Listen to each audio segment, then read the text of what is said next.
Good morning mga ka-Angelo University TV. Ayan. Nag-video na naman tayo. No? So, kasi yung mga anak ko nasa school. So, maghahanda na naman ako para sa pagsusundo nila. Pagsusundo para sa kanila. No?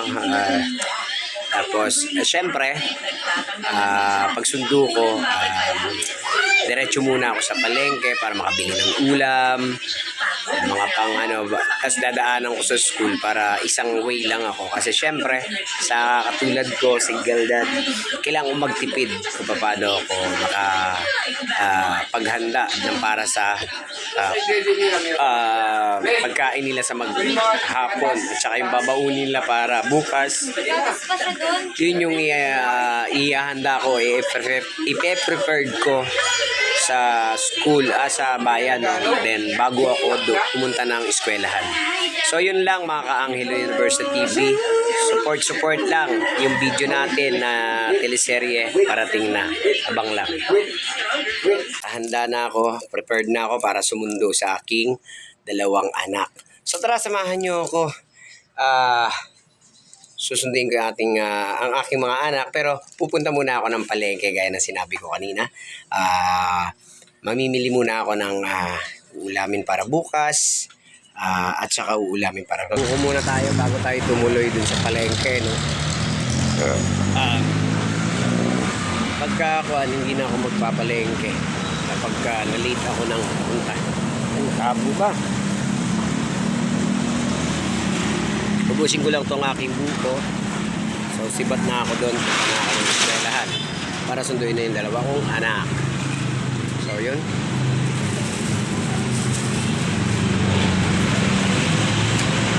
Tara. Mga ka-Angelo University TV. Eto na ako. Malapit na ako sa school. Ang aking anak. So, naglalakad na ako. No? So, lakad-lakad para sundo na. So, ayan, ang dami na nag-aantay pero hindi pa bukas ang 8.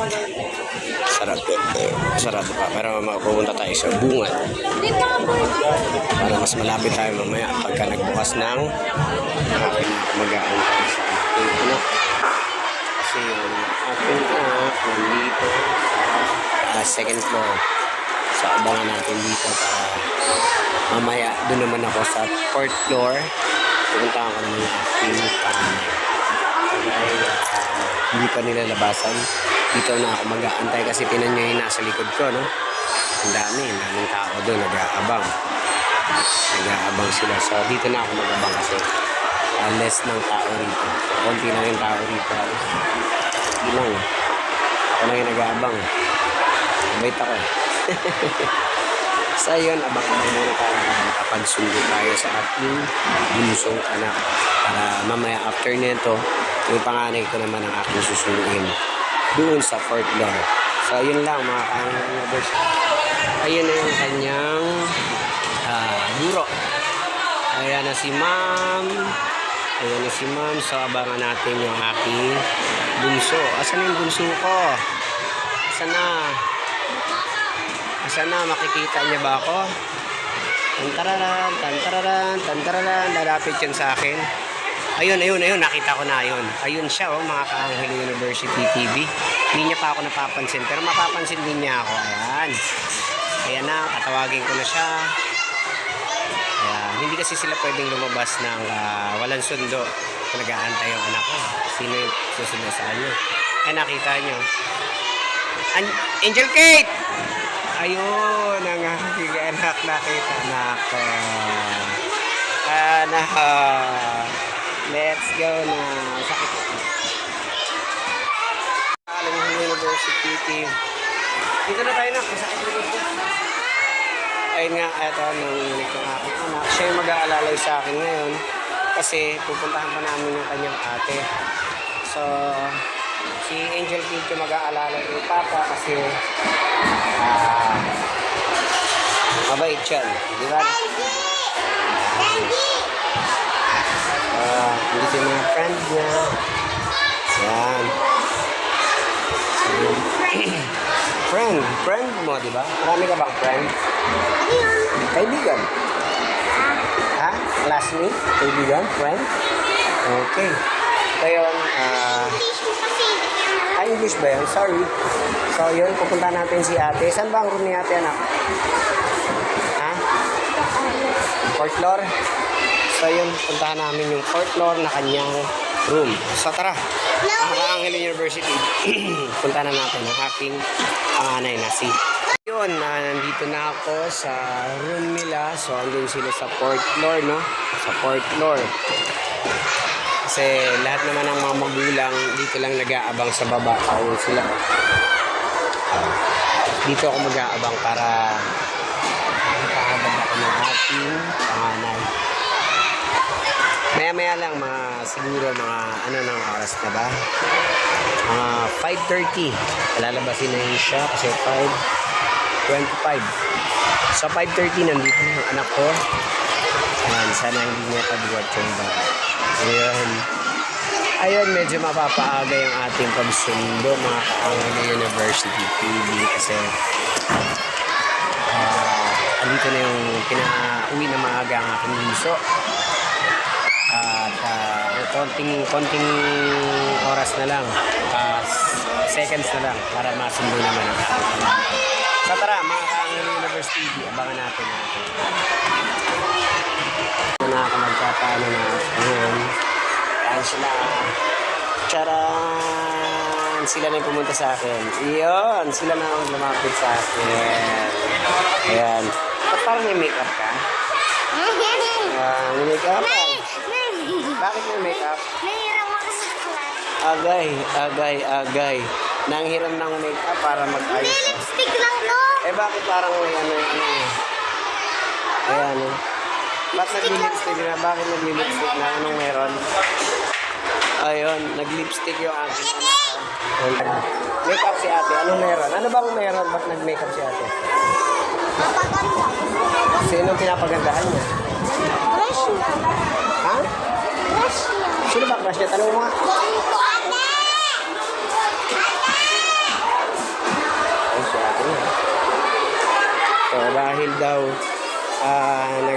may crush daw siya, kaya nagpapaganda. Ayos talaga itong mga to, no? Meron pa siyang paganda-paganda pek, no? Nag-lipstick. Para daw magpaganda. Ano?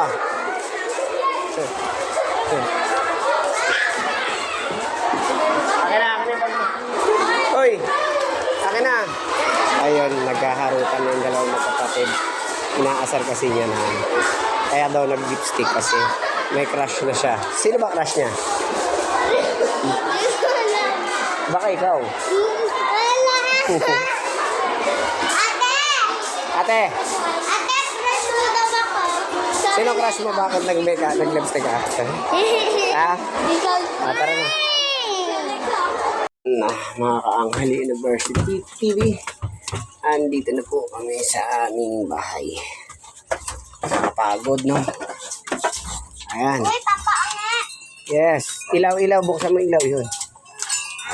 Ba na? May mga bisita ako, ah. Ayan, nandito yung mga bisita ko, no? Wait. Ayun, ah. Wait. Ayan, pahinga muna ako. Okay, masakit ang aking Record. baby. Ayan. Ayan, si Ate Chopaw nag-makeup at lipstick. Why? Wala. Ate, Siyempre, kasi nagpapaganda sa crush niya. yun daw. Gusto? Ayan, kiss ko, kiss! Oh, kiss papaange muna. Kiss papaange. Ay, manungo dyan. Bawal ako dyan. Si Mera. Ay, Ba't walang kiss si Mera? Kiss. Pa. Papa. Ayan. Bless ito kay papaange. Okay. Bliss, bliss. May bliss pa. Bliss, Ay, may bliss pa. Ay, bliss pa. Very good. Aray. Ayun. Pahinga na tayo, mga ka-Angel. Ay, nako. Hapon na. Pagsasaing na ako. Ay, pasasaing ko na lang yung mga anak ko. Siopaw! Papa. Manay! Papa. Ay, naka... Saing kayo, anak? Ito na si mami. Lagi na lang ako eh. Nay, anak, saing ka na, ha? Okay. Good girl naman yan, eh. Sige na, anak. Thank you. Pasamahan mo yung kapatid mo ron para makapag-saing ng ayos. Ayun, sila muna magsasaing, no? Medyo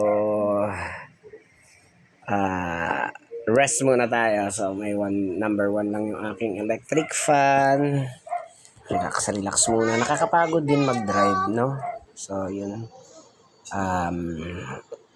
Ayan, para mamaya. Ayan, lutuin natin. Anong halo natin, anak?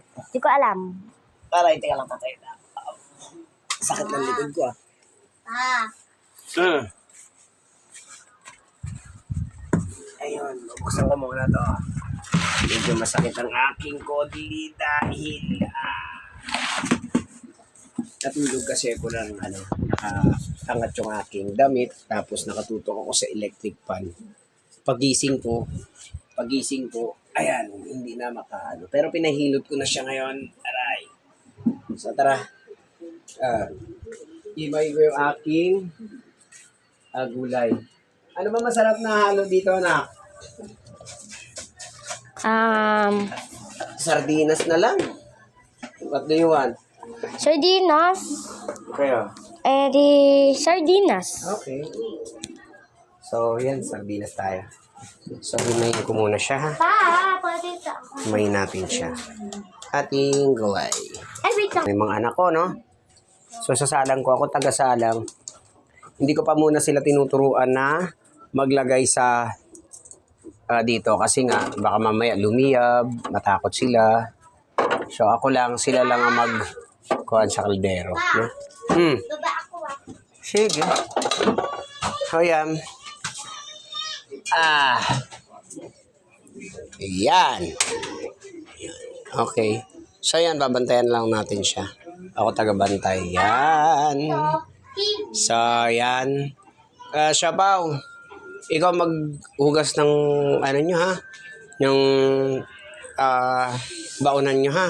Kasi, nak, hindi ako pwede nagpahilot ako, ha? So, yun. Thank you, anak. Tabi. Ako na maghimay. Himay na natin siya. Let's go! Naturuan ko siya. Gusto niya matuto. So, putulin mo to. Hanggang dito. Putulin mo yan. Putulin mo to. Putulin mo ito. Tapos, dahon kunin mo. Ay, Yung putulin mo. Yan. Putol. Sige. parang ahas. Nalaruan. Yan. Tapos, pag hindi na malambot, yan. Dahon. Yan. Kailangan matuto niya magluto. So, tuturuan natin siyang magluto, mga Kaanghelo University TV, no? Yan, mga Kaanghelo University TV. Nakita mo naman yung mga anak ko. Talagang tulong silang dalawa dahil talagang tinutulungan nila ako. Ayan. Sila talaga magwawalis. Ayan. Yan, nagliligpit ng kumot. Nagpapagpag sila. Ayan. Ang galing naman ng mga anak ko. Ayan. So, nagtutupi sila. Tapos, aalisin nila yung kumot. Ayan, oh. Talagang papagpagan nila kasi. Ayan. Akin yan.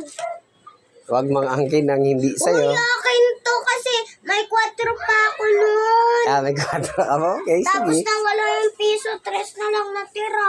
Okay, sige. Sa kanya pala daw yun. Ayan, pagpag muna. Tapos, yan, pagpagan niya, anak. Tapos yung mga, yan, ganyan. Wow, marunong na si ate, no? So, yan ang nakakatulong sa akin. Yan, sinilinisan nila yung aking aray ko. Kinilinisan nila yung aking higaan para mamaya daw pag tulog ko, wala, kasi inaakyatan ng mga bata. So, yan, pinapagpagan niya. Yung aking tiger, pinaglalaro kasi ng mga bata. So, yun, lilinisan yung jacket ko, ililigpit yan. Ayan. O, ba't may ganito? Nagluto na yung aking anak. Siya talagang pinagluto. O, ano yung niluto mo, anak? Ay. Tikman mo na. Kung okay. Wow! Ginisang? Tingin dito. Tingnan ko. Ano yan? Wow. Ipan mo muna, mainit. Ayan. Sarap na? Ayos! Ayan, nakaluto na siya. Kuha ka nga ng ng dahon. Tikman ko kung luto na. Ayan, mga Kaanghelo University TV. Ginaguide natin siya na magluto para gaya na ito na medyo nagpahilot ako, hindi ako pwedeng maghugas, hindi ako pwedeng magbasa ng aking kamay. So, siya ang pinaluluto natin. Napatikin ako ng... Marunong na siya. Magaling niya ako magluto ng gulay. How do you feel? How do you taste? Tama na yan. Baka matapon. Okay na yan, okay na yan. Sabay na. Patayin mo na. Ayan. Paano ka pumatay? Pag ganun. Okay. Yan. Yung ilalim. Patayin din yung ilalim. Okay na? Paano mo pinatay? Pag ganun. Pag ganito. Okay, very good.